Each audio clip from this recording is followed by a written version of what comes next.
Do I have everybody's attention now?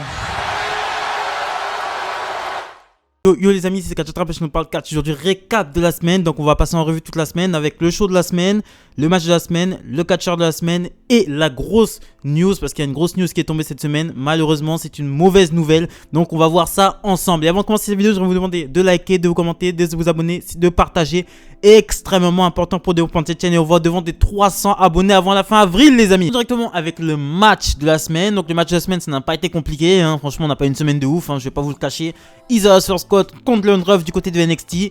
Donc c'était un match pour rien du tout. C'était un match pour l'honneur entre ces deux hommes qui sont en rivalité depuis à peu près un mois. C'était un match très dynamique. C'était court, mais il y avait beaucoup de choses dedans. C'était très condensé. C'était très voilà, c'était vraiment bien. Il y a même eu une sorte de Huracan Rana. T'as Leon Ruff qui a fait un Huracan Rana à Isaiah Scott directement de la troisième corde. C'était très bien. J'ai noté aussi que Leon Ruff me faisait penser à Daniel Bryan dans ses débuts quand il est arrivé en 2010. Il me fait penser à Daniel Bryan quand il prend de la vitesse. Quand il prend de la vitesse, il me fait vraiment penser à Daniel Bryan quand il se projette dans les cordes et tout. Leon Ruff, il y a vraiment quelque chose à faire, il est très bon. Isaiah Scott aussi, franchement avec son nouveau personnage et tout, avec ses greaves et tout sur les dents, il est vraiment grave stylé. Et il y a aussi quelque chose à faire avec lui. Donc en plus, le pire c'est que, bon, je vais pas spoiler la news d'après, le truc d'après, parce que si je continue, on en parlera après. Donc c'était un très bon match, le match de la semaine, Isaiah Scott contre Leon Ruff. Donc nous enchaînons avec le show de la semaine les amis.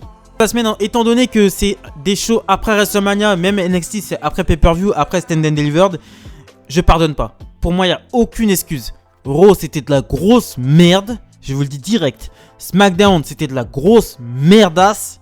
Et NXT, c'était bien. Voilà, c'était clairement, franchement, moi je prends en compte que c'est un show après WrestleMania. Normalement, un show après WrestleMania, soit il y a des débuts, soit il y a des retours. Ils nous ont toujours habitués à avoir des bons shows après WrestleMania. Et c'est quoi cette grosse merde, cette bouse infâme qu'ils nous ont fourni du côté de Monday Night Raw là? Je vous cache pas, hein, j'ai regardé quand même Monday Night Raw, malgré que j'ai pas pu faire la vidéo. À la moitié, je me suis arrêté quoi. J'ai fait c'est pas possible quoi. Franchement, ce Raw là ne mérite pas d'être commenté. C'est de la grosse merde quoi. Après WrestleMania, je m'attendais vraiment à des débuts du côté de Monday Night Raw, mais rien du tout quoi. Rien du tout. Raw c'était vraiment de bas du panier, mais c'était pas possible quoi. Donc le meilleur show de la semaine, je pense que vous l'avez deviné. Pour moi c'était NXT. NXT surtout NXT d'après Stand and Delivered, on a vraiment eu une bonne carte. Isaiah Scott contre Leon Ruff, Kushida contre Santos Escobar pour le titre Cruiserweight, c'était très bien aussi. On a eu un match aussi tag team mais genre mixte. Voilà, donc entre Johnny Gargano et The Way contre Dexter Lumis, Ember Moon, Shotzi Blackheart et Bronson Reed, excusez-moi.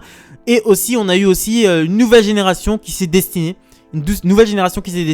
En la personne de Raquel Gonzalez, Rhea Ripley et Bianca Belair, qui sont respectivement championnes de Raw, SmackDown et NXT.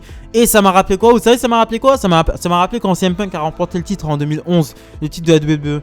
Parce qu'il avait fait une promo avec Daniel Bryan et Zack Ryder, parce que Zack Ryder était devenu champion US. CM Punk était devenu champion WWE. Était redevenu champion de la WWE parce qu'il avait perdu son titre et il avait regagné contre Alberto Del Rio et Le Miz. Et aussi, il y avait aussi Daniel Bryan qui était devenu champion poids lourd pour la première fois. Et ils avaient fait une promo comme ça, un peu comme les trois filles là. Et ces trois femmes là marquent vraiment une nouvelle génération. Et j'aime beaucoup voir comme ça un nouveau relan dans la fédération. Et ça se voit que ces trois femmes là vont compter à l'avenir. Et c'est vraiment trois femmes. C'est vraiment bien, c'était vraiment bien. J'aime bien ce genre de segment où ça marque la fin d'une ère et le début d'une autre. Voilà. On a eu la Ruthless Aggression avec Cena, Batista et tout. Et ensuite on est passé à des CM Punk, Daniel Bryan et tout. L'ère, on va dire l'ère un petit peu golden Internet Darling on va dire. Et là maintenant on a cette nouvelle ère, une ère un peu plus féminine. Voilà, c'est parce que c'est les femmes il y a beaucoup de choses très intéressantes chez les femmes, il faut l'avouer. Parce qu'il y a encore 3 ans, le catch féminin ne m'intéressait absolument pas et je ne le regardais pas, je ne vais pas faire le mytho. Mais là il y a des trucs vraiment intéressants. Raquel Gonzalez, Bianca Belair, Rhea Ripley représentent maintenant Raw, SmackDown et NXT. Et bravo à elle, c'était un très bon show. Et aussi Roderick Strong qui a décidé de quitter qui a décidé de donner sa lettre de démission à William Regal. Donc tout ça aussi est entouré de mystères. Donc on commence une nouvelle saison d'NXT sur de très bons auspices. Et on finit enfin avec le catcheur de la semaine. Le catcheur de la semaine, c'est sans discussion possible, c'est Kushida. Kushida qui m'a surpris et qui a enfin battu Santos Escobar pour gagner le titre Cruiserweight. Santos Escobar qui avait lancé un Open Challenge fort de sa victoire contre Finn Balor, j'allais dire Finn Balor, mais comment il s'appelle contre l'ancien champion son co-champion Cruiserweight. Il était devenu champion incontesté Cruiserweight et il a lancé un Open Challenge. Kushida a répondu et l'a battu. Donc Kushida qui devient nouveau champion Cruiserweight. C'est vraiment, vous savez, de toute façon vous savez tout mon amour, l'amour que j'ai pour Kushida. Il mérite vraiment d'être champion Cruiserweight. Ça fait longtemps qu'il est à WWE. Ils le font galérer, une fois il gagne pas, mais à chaque fois on lui donne même pas de titre. Le mec il a même battu Thomas Ciampa, ça n'a mené à rien.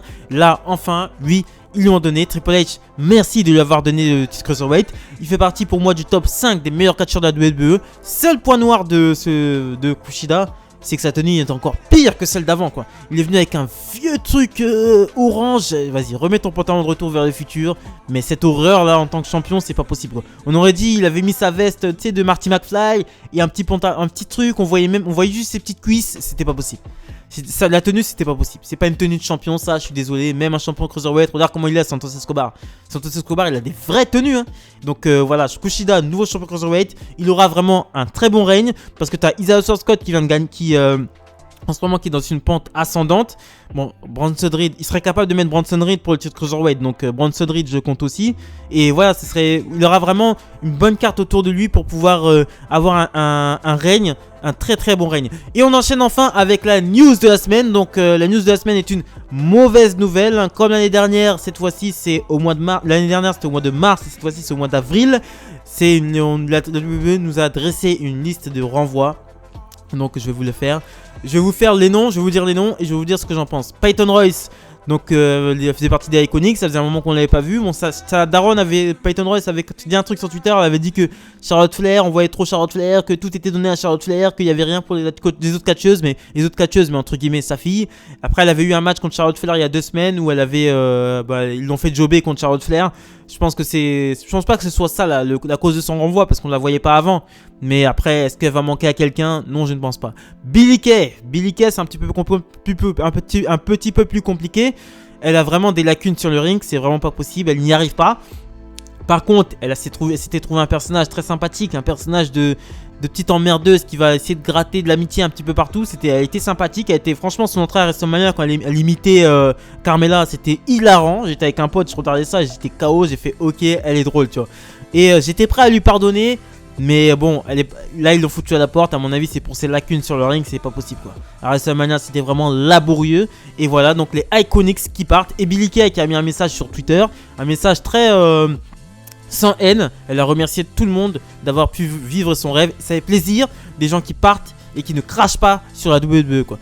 Et ensuite, on passe à Samoa Joe qui était au commentaire, qui commentait encore WrestleMania. Mais franchement, on avait remarqué ça avec un pote parce qu'on s'est retapé WrestleMania mardi dernier, que Samoa Joe il faisait la gueule quoi. Il faisait vraiment la gueule quoi. Ça se voyait qu'il avait pas envie d'être là. C'est un très bon commentateur. Samoa Joe c'est un des meilleurs talkers de la WWE en ce moment en activité. Non, il y est plus à la WWE, mais c'était un des meilleurs au micro. Le mec il arrive, une fois il est arrivé en mode comme si c'était un rappeur. T'sais. Il avait clashé Rey Mysterio, il avait clashé Randy Orton, il avait clashé Jeff Hardy, il avait clashé Daniel Bryan, etc. Tout le monde, il avait mis tout le monde à l'amende. Meilleure promo ever. Samoa Joe c'est une dinguerie. Et t'as Tony Khan, patron de la AEW, qui a mis sur Twitter, il a mis Samoa Joe et un truc. Donc Samoa Joe est en bonne liste pour arriver du côté de la AEW. Et de toute façon, ça serait une très très grosse prise pour la AEW. Kalisto qui faisait partie de la Lucha House Party. Mais la Lucha House Party, bon, son dernier match c'était du côté de SmackDown dans le... ils ont fait une André le Géant Battle Memorial Battle. Donc il s'était fait éliminer par Grande Métallique ou par Lince Dorado, mais les trois ils se sont auto-éliminés je crois. Donc Kalisto qui part, bon c'est pas une grosse perte non plus hein. Il a été champion US, non il a été 2 fois champion US, une fois champion Cruiserweight, donc ça va. Je pense qu'il va retourner du côté de Mexico pour faire quelques petits trucs et puis voilà quoi. Wesley Blake qui faisait partie des Forgotten Sons, des fils oubliés. Donc t'as Jackson Ryker qui a réussi à se repackager en faisant le valet pour Elias. T'as l'autre là. T'as il y en a un autre des Forgotten Sons qui est du côté de Imperium. Et Wesley Blake qui n'a finalement pas réussi à se repackaging, à se remettre dans un groupe avec d'autres personnes et voilà. Donc il a été malheureusement foutu à la porte. Mojo Rawley qui est aux abonnés absents depuis Pour moi, il est absent depuis clairement WrestleMania de l'année dernière où il a fait son truc avec le Gronk. Voilà, avec le Gronkowski, son pote, le footballeur américain, etc. Donc lui, il a gagné une André Memorial Battle. Après, voilà, quoi, il a pas eu franchement grand chose à se mettre sous la dent. Et puis voilà, quoi, Mojo Rawley, bon, sauf sa gimmick, c'était le footballeur américain un petit peu con sur les bords. C'était ça que sa gimmick, bon. Et je pense qu'il va je sais pas, je verrai bien du côté de Impact Wrestling. Et puis voilà, quoi. Donc on enchaîne ensuite avec Tucker qui est le partenaire d'Otis, qui avait fait un heel turn contre Otis et qui lui avait fait perdre sa mallette. Donc voilà, Tucker, bon, la dernière fois qu'on l'a vu, il avait un sorte de tenue noire complètement dégueulasse. Mais, du côté de Monday Night Raw. Après, il avait été transféré du côté de SmackDown et maintenant il est transféré à la porte. Donc c'est pas une grosse perte, hein, mon Tucker, j'avais rien, tu vois ce que je veux dire, voilà, tu vois ce que je veux dire. Donc on enchaîne ensuite avec Chelsea Green. Chelsea Green, la meuf aux 1000 retours, hein. Déjà du côté de NXT, elle a au moins 3 vidéos packaging à son actif, quoi. La meuf a été du côté de NXT, elle est passée du côté de SmackDown, après elle a refait un retour du côté de SmackDown, mais ça n'a jamais marché, ça n'a jamais pris. Pourtant ils ont mis des trucs sur elle, hein. Mais je crois qu'elle se blesse assez souvent, elle se blesse pour de la merde, donc elle a pris la porte aussi. Et enfin, Mickie James, la dernière fois que je l'ai vue, c'était il y a pas très longtemps, c'était il y a 2 semaines à NXT Stand and Delivered où elle faisait les commentaires. Et voilà, elle a été foutue la porte. Et puis de toute façon, Mickie James a fait des va-et-vient. C'est pas exclu que dans 2 ans elle revienne non plus, tu vois.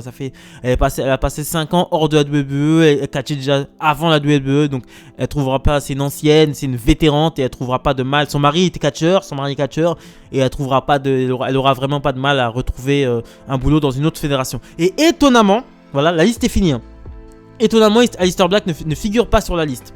Étant donné que sa meuf avait été tège, etc., je pensais qu'il allait figurer sur la liste, mais non, il n'y est pas. Mais apparemment, de toute façon, j'avais déjà appris il y a à peu près une semaine en arrière que Aleister Black était du côté de Performance Center et en train de se réentraîner du côté du Performance Center. Donc peut-être qu'il y aura un repackaging complet du personnage de Aleister Black et ce serait très bien. Bon, ce serait très bien, je dis que ce serait très bien, mais Aleister Black était déjà très bien avant. Je vois pas ce qu'ils peuvent refaire chez Aleister Black. Il était très bien, il avait sa personnalité du côté de NXT, c'était super. Le roster principal, ils l'ont niqué, mais il était très bien. Il était très très bien. Donc voilà, c'est ce que je pensais, mon récap de la semaine, c'est ce que je pensais des virées, c'est ce que je pensais d'Aleister Black. Donc abonnez-vous, likez, commentez, partagez, extrêmement important pour nous pour devant des 300 abonnés avant la fin avril, les amis.